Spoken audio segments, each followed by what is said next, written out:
You know that feeling, right? Like, uh, you're not really in control. Your emotions are just dictating everything. Oh, definitely. That unsettling sense that maybe your choices, your happiness, even your big life decisions aren't really yours. Exactly. Like a knot of anxiety stopping you from speaking up, or maybe a flash of anger that makes you say something you instantly wish you hadn't. Or that wave of frustration that just, completely derails a crucial conversation. It's this deep fear, isn't it? That your inner world is just this chaotic storm you can't possibly navigate. Yeah, and the feeling that you're not really in the driver's seat. So this deep dive is looking into source material that tackles exactly that fear. It explores how emotions shape us. But crucially, it offers insights into how we can gain some control. Not by, shutting feelings down. Right. More like understanding them, mastering our responses to them. Exactly. The whole mission here is to unpack how you can move from feeling overwhelmed, maybe even a bit like a victim of your moods. To feeling more empowered, like you're deliberately shaping your own emotional world. Precisely. Stepping out of that autopilot.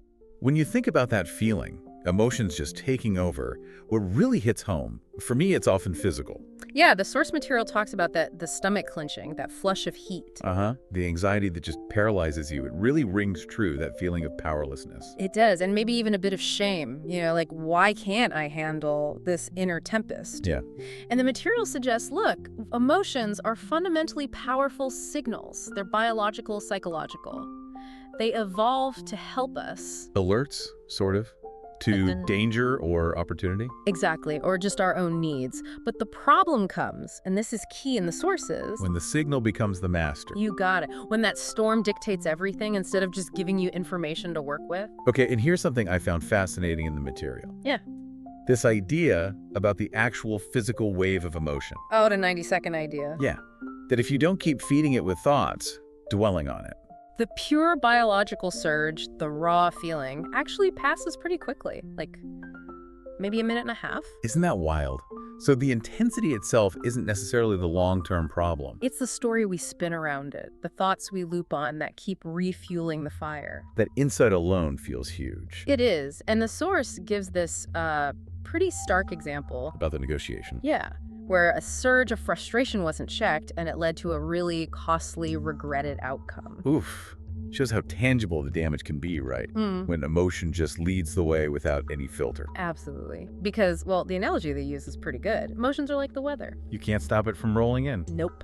But you can choose how you respond. You just stand there getting soaked and miserable. Or grab an umbrella. Or maybe even learn to dance in the rain, as they put it. The choice isn't stopping the feeling, it's choosing the action. That leads perfectly into this core idea in the material. Shifting from reacting to responding. And we all know that reacting mode, don't we? Oh. Yeah. Snapping back instantly, making a rash decision because you're excited or scared. Withdrawing completely, it's automatic, feels almost primitive sometimes. It bypasses our wisdom, right? Our better judgment. Totally. The source kind of characterizes it as the fire raging before you've even had a chance to think. And it so often leads to that feeling afterwards. Yeah. Regret, cleaning up the mess. Yeah, that fallout. So this is where the material introduces something really powerful. The sacred space. Exactly. Cultivating this space, this pause between the stimulus, whatever happens, and your response. Okay, so that's where conscious choice lives. That's the idea, moving from being the puppet on emotional strings to being, well, the director of your own actions. But how do you actually create that space, especially when things feel intense? Well, there's a practical technique outlined called S.T.O.P. S.T.O.P. Okay, let's break that down like the source does. Sure. So S is simple. Stop. Just pause. Hit the brakes on that automatic reaction. Okay, stop. Then T. P is for take a breath. A really simple grounding action. It anchors you in the present, shifts focus from the surge. Right, just a conscious breath. Oh. O is observe. And this one's crucial. You notice what's happening inside you, thoughts, feelings, sensations. And outside you, the situation. Yes, but here's the key. Without judgment. Just pure awareness, like a neutral witness. No, I shouldn't feel this, or this is bad. Exactly, just observe. And then P is proceed. So, after stopping, breathing, and observing. You choose a considered action. From that place of awareness, not autopilot. That observe step feels really important. It's not about fighting the emotion. Not at all. It's about seeing it clearly, understanding it, letting its energy be there without letting it drive the action blindly. Choosing, like the material says, poise over panic, wisdom over wildfire. Yeah, I like that phrasing. And it connects this practice to maturity as well. How so? The source suggests that this hard-won ability not to explode when triggered is a real hallmark of emotional intelligence, of maturity. Ah, okay. It makes sense. It's not about not feeling. It's about not being ruled by the feeling. Precisely. And this ties straight into that fantastic Viktor Frankl quote they include. Oh yeah, the one about the space. Between stimulus and response, there is a space.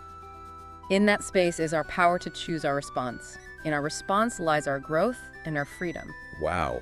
So that space, the one S.T.O.P helps create, that's where the power is. That's where control, real control over your actions, resides, even if the initial feeling just happens. Okay, so that's one major piece, managing the immediate storm. But the material also shifts gears a bit, doesn't it? It does. It looks at another area where emotional control, or maybe emotional wisdom, is vital. Personal boundaries. Ah, boundaries. That touches on a whole different set of anxieties for people. Oh, absolutely. The fear of saying no, of being seen as unlikable or difficult. Yeah, worrying about causing conflict or disappointing people. Often at the cost of your own energy and well-being. It's a huge source of stress for many. And those fears, the source points out, lead straight to some pretty negative feelings internally. Totally. Feeling drained, feeling resentful, maybe taken for granted, kind of empty or lost even. Because you're constantly putting others first, ignoring your own needs. Pretty much. So the material offers a healthier perspective on boundaries. They're not walls to shut people out. What are they then? Essential guidelines, respectful ones, that protect your energy, your time, your emotional and mental health. Like teaching people how you need to be treated. Exactly. Stemming from a place of self-respect. It's about saying, this is where I stand, this is what's okay for me. And the process they talk about? Mm-hmm. It starts with just noticing, right? Identifying when a boundary might be getting crossed. It might be subtle at first, a little discomfort, maybe a flicker of irritation, that feeling of being put upon. Things we often just ignore or brush off. We do. But learning to recognize those signals is the first step. And then comes the often harder part. Communicating it. Yeah. Actually, speaking up, the material acknowledges this can feel courageous or even terrifying for some. But necessary. How do they suggest doing it? Kindly but firmly, clearly. It's not about aggression. It's about clarity and self-respect. There was that personal reflection in the source, too, about someone realizing they equated nice with always saying yes. Right. And how that just led straight to burnout and resentment. Big learning curve there. The lesson being that real kindness has to include kindness to yourself. Which includes setting boundaries. It's not selfish, it's essential. And that connects to another quote they shared. Boundaries are not to keep others out, but to teach them where they should stand. I like that. It reframes it completely. It's an act of self-care tied directly to your emotional well-being. It really is a profound act of self-respect. Okay, so let's pull these threads together. We've talked about understanding that emotional wave, realizing it passes. If we don't keep fueling it, then the power of creating that space, using something like S.T.O.P, to choose our response. Moving from reacting to responding consciously. And then protecting our energy and self-respect by setting healthy boundaries. These aren't just, nice ideas. The material presents them as really practical, actionable things you can do. Absolutely. Pathways to actually reclaim some personal power in your life. It feels like the core shift is moving away from feeling like a victim of your moods or external pressures. And becoming more of a, well, the source calls it a deliberate architect of your emotional landscape. That's a great phrase. And doing that directly tackles that initial anxiety we talked about, that fear of being overwhelmed or out of control. Yeah, it points towards a way of living that feels more centered, more intentional, maybe even more joyful. So for someone listening who thinks, okay, this makes sense, but where do I even start? Does the material offer a first step? It does. A very concrete, simple challenge. Try keeping a 7-day emotion journal. Okay, what does that involve? Just for 1 week, notice significant emotions when they come up. Jot down what seemed to trigger them and what your initial reaction or response was. And the coup instruction. No judgment, just pure, honest observation. That's it. Why is that so powerful? Because awareness is the foundation. You can't change what you don't see. This observation, without judging yourself, is presented as the most powerful first step towards understanding your patterns and creating the possibility for change. That makes sense. Building that awareness muscle first. Exactly. So a final thought maybe. If control isn't really about stopping emotions, but about choosing our action in that space Frankel talked about. What does that really tell us about the link between just simple awareness and our sense of freedom? That's a deep question. How does merely observing an emotion without getting tangled in judging it actually change its grip on you in that moment? Yeah.